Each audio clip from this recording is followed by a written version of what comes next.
Bismillahirrahmanirrahim. Assalamualaikum warahmatullahi wabarakatuh. Alhamdulillah wa ni'matillah la haula wala quwata illa billah. Amma ba'du. Sampurasun. Baik pimpinan Pansus LKPJ serta teman-teman Pansus yang saya hormati serta para teman-teman OPD yang hari ini hadir.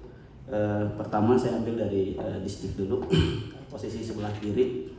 Pak Kadis, terkait dengan upgrade kualitas SDM pendidik ya. Karena kalau saya melihat hari ini pendidikan benar-benar menjadi jasa. Orang tua sudah mulai melihat kualitas yang memang menjadi unggulan dan juga servis yang menjadi pelayanan para tenaga pendidik. Dan ada kriteria.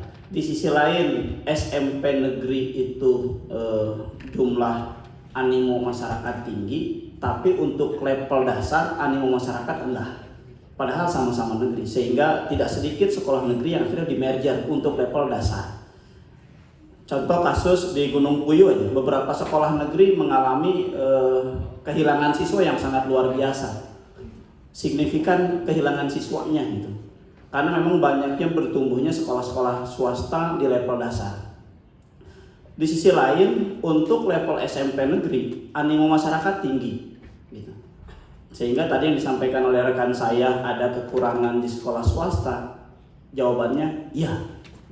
Artinya memang upgrade guru ini harus sudah diperhatikan terkait dengan kualitas pendidikan, pelayanan.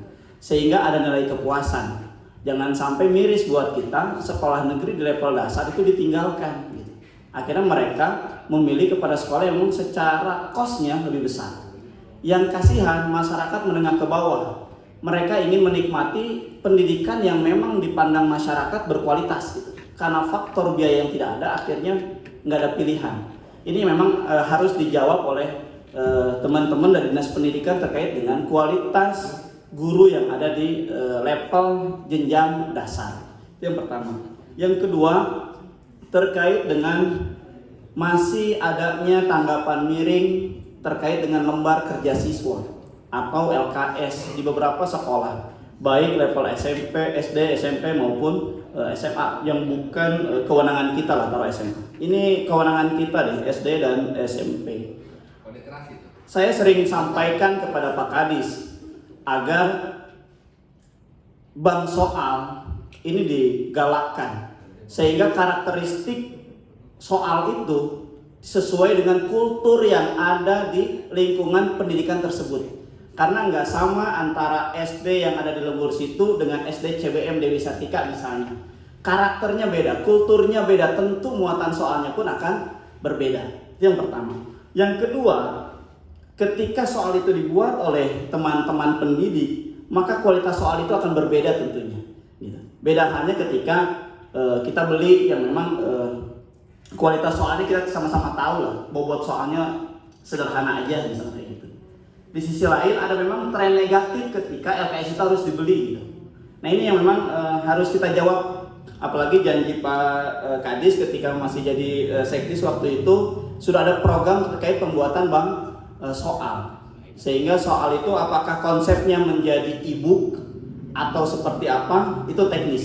Yang jelas bagaimana kita bisa memaksimalkan kualitas guru-guru kita terhadap pengadaan soal yang memang akhirnya orientasinya kembali kepada soal karya guru-guru yang ada di sekolah itu sendiri, baik itu KKG ataupun sejenisnya. Itu terkait dengan teman-teman Dinas Pendidikan. Untuk PPDB dan segalanya saya kira sudah berjalan dengan baik.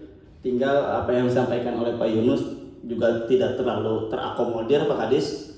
Biar tadi zonasi berjalan, sistem berjalan agar memang apa yang kita sampaikan ketika reses bahwa semua sekolah hari ini kualitasnya sama, kita jawab. Jangan sampai akhirnya ada brand bahwa masih ada SMP 2 yang lebih baik, SMP 5 lebih baik. Kita sampaikan semua SMP sekarang rata. Tinggal bagaimana kita bisa menjawab itu semua. Untuk Dinas Koperasi, Pak Ai, ini terkait dengan UMKM. Belum lama ini saya beberapa dengan UMKM ngobrol, terlepas bukan komisi di saya, mungkin karena ada kedekatan emosional, akhirnya kita bertemu terkait dengan pemasaran, terkait pembinaan segala macam dari Diskorindak sudah mulai bagus. Hanya yang jadi kendala kita adalah pemasaran. Hari ini banyak tumbuh terkait dengan UMKM baru gitu. Kendala mereka terkait dengan pemasaran produknya, marketingnya gitu. Sehingga jangan sampai tumbuhnya UMKM ini nggak lama gitu. Dan lebih kepada akhirnya baru dapat 3 bulan, 4 bulan langsung tumbang lagi. Nah, yang ingin saya dapatkan info dari Pak Kadis, sampai sejauh mana sih program dari Diskorindak dalam memasarkan produk UMKM yang ada di kota Sukabumi. Jangan sampai kiblatnya ketika bicara kota Sukabumi UMKM-nya hanya mochi saja gitu. Orang ketika datang dari mana-mana UMKM-nya hanya mochi saja. Nggak tahu serapan PAD dari mochi juga sampai sejauh mana gitu. Tapi kan juga harus berkembang yang lainnya gitu. Jangan sampai hanya berkiblat di mochi. Saya beruntung teman-teman sekretariat ketika kunjungan keluar kota Pak Kadis, kita sering bawa produk UMKM yang ada di kota Sukabumi, dan tidak hanya satu gitu. Tujuannya tadi ingin mengenalkan produk-produk yang ada di kota Sukabumi ke daerah lain gitu. Nah ini minta terkait dengan pemasaran. Yang kedua tadi disinggung juga oleh rekan saya di fraksi PKS, Kang Dani, terkait dengan pasar. Hanya pasar Lembur situ tadi tidak tersentuh. Ini juga nampaknya jadi malah beralih fungsi Pak Kadis, menjadi garasi angkot Lembur situan Pak Abdurrahman ya. Ini juga jadi keluhan teman-teman pedagang yang ada di Lembur situ gitu. Akhirnya kan pasar teh jadi garasi ayeuna mah gitu. Padahal nampaknya sudah terisi, sudah banyak yang booking gitu ya. Yang kasihan yang ngisi akhirnya jadi beban bayar listrik Pak Kadis. Itu yang kemarin jadi keluhan gitu. Karena yang ngisinya hanya 4-5 pedagang, sedangkan beban listriknya luar biasa. Nah, ini memang akhirnya jadi repot.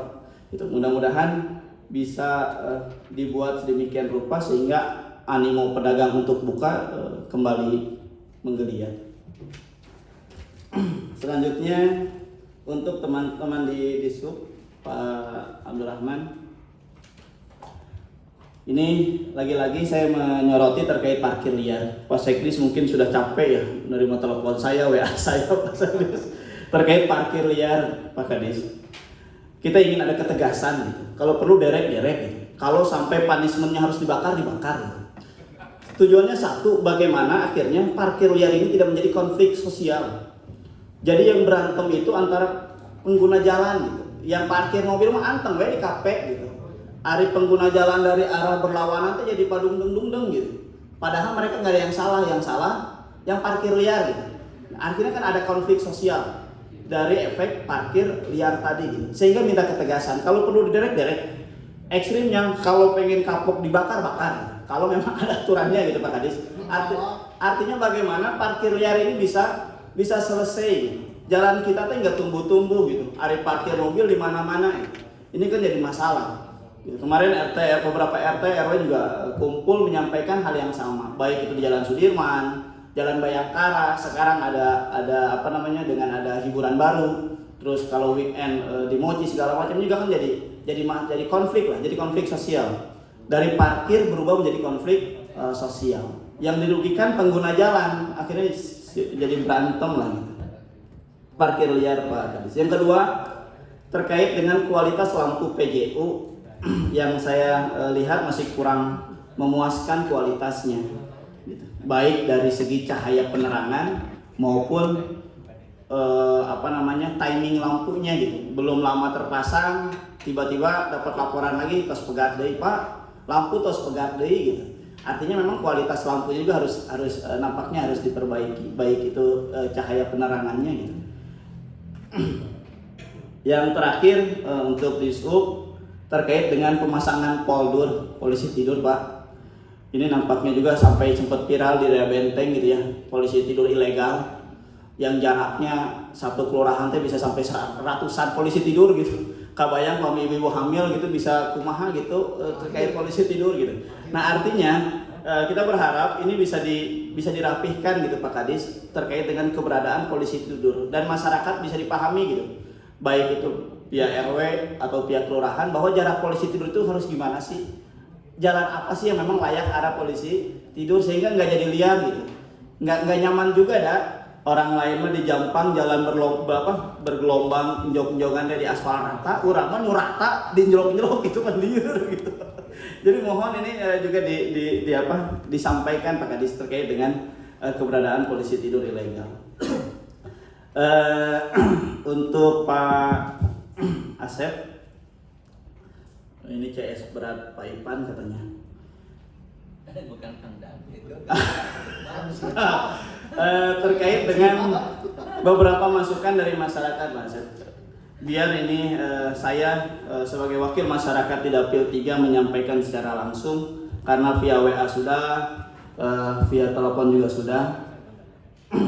Kalau terkait yang lainnya selesai, hanya beberapa hal. Yang pertama terkait dengan usulan masyarakat pembangunan talut di RT 1 RW 3 Kelurahan Karamat, Pak Asep.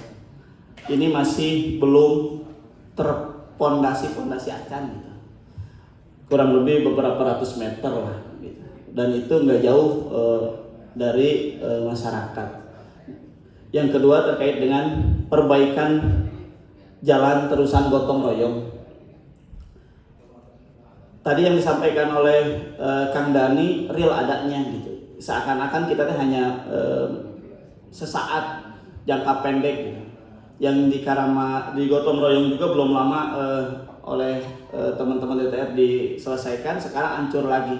Yang jadi pertanyaan, terkadang hanya dalam posisi perapihan aja gitu, tapi tidak dilihat efeknya, karena irigasinya, pondasi sungainya di atas gitu, jalan di bawah Pak Kadis, sehingga sekarang tuh udah hancur deh gitu.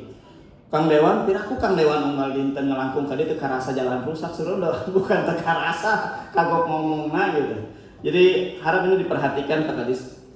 Terakhir, perbaikan jalan lingkungan di Karamat Anyar RT 1 RW 3 Kelurahan Karamat ini juga sudah sangat hancur. Kemarin sengaja Ketua Komisi 2